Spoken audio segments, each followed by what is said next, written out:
একটা পরীক্ষার হল, পরীক্ষার হলের ভিতরে যতক্ষণ থাকবেন ততক্ষণ প্রশ্নের উত্তর দেওয়ার আপনার অধিকার আছে। আপনার নির্ধারিত সময় শেষ হয়ে যাবে, তখন উত্তর দিতে চাইলেও আর কোনো সুযোগ পাওয়া যায় না।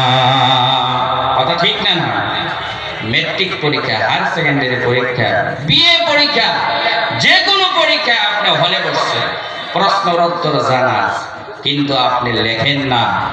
স্টানেলকে আপনাকে বাধ্য করবে লিখতে, ভুল লিখতেছেন, স্টানেলকে আপনাকে বাধ্য করবে, ভুল কেন লেখো, শুদ্ধ লেখো।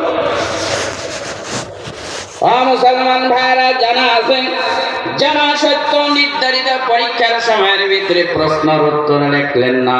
সময় যখন পার হয়ে গেল, স্টার্নের স্যারের কাছে গিয়ে পায়ে ধরলেন, হাত জোর করে বললেন, স্যার আমি তো প্রত্যেকটা প্রশ্নের উত্তর জানি, আমি লিখি নাই, বসেছিলাম, অল্প আধা ঘন্টা সময় দেন, প্রত্যেক প্রশ্নের উত্তর আমি লিখে দিব।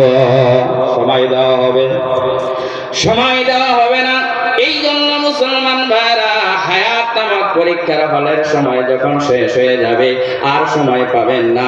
এই সময়ের ভিতরে নামাজের মাধ্যমে প্রশ্নের উত্তর দিতে হবে, কোরআন তিলাওয়াতের মাধ্যমে প্রশ্নের উত্তর দিতে হবে, মিথ্যা কথা না বলার মাধ্যমে প্রশ্নের উত্তর দিতে হবে, সত্য কথা বলার মাধ্যমে প্রশ্নের উত্তর দিতে হবে, গরিব মিসকিনকে খানা খাওয়ার মাধ্যমে প্রশ্নের উত্তর দিতে হবে, যাকাত আদায়ের মাধ্যমে প্রশ্নের উত্তর দিতে হবে, একজন আর একজনকে ভালোবাসার মাধ্যমে প্রশ্নের উত্তর দেওয়া লাগবে।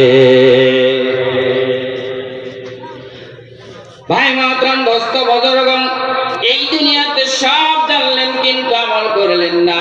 জাহান্নামে যখন হয়ে যাবেন, তখন যদি আফসোস করেন, তখন যদি পরিতাপ করেন, তখন আপনার পরিতাপ, আপনার আফসোস আপনার কোনো কাজে আসবে না। কোরআনে কারীমে আল্লাহ রাব্বুল আলামিন বলেন, কুল্লামা উলকিয়া ফিহা ফাওজুন সাআলাহুম ফাযানাতুহা আলাম ইয়াতিকুম নাযীর। আল্লাহ রাব্বুল আলামিন বলেন, কিয়ামতের দিন যখনই কোনো জাহান্নামী দলকে জাহান্নামে নিক্ষিপ্ত করা হবে, জাহান্নামের দারোগা ফেরেশতারা তাদেরকে প্রশ্ন করবে, ও জাহান্নামী দল, কেন জাহান্নামে হয়ে গেল? দুনিয়ার থাকতে তোমার সম্মুখে কোনো ভীতি প্রদর্শনকারী গিয়েছিল না? ওই জাহান্নামী দলের লোকেরা জবাবে কি বলবে? আল্লাহ পাক বলেন, ক্বালু বালা ক্বাদ জাআনা নাযীর ফাকাযযাবনা ওয়া কুলনা মা নাযালাল্লাহু মিন শাই'।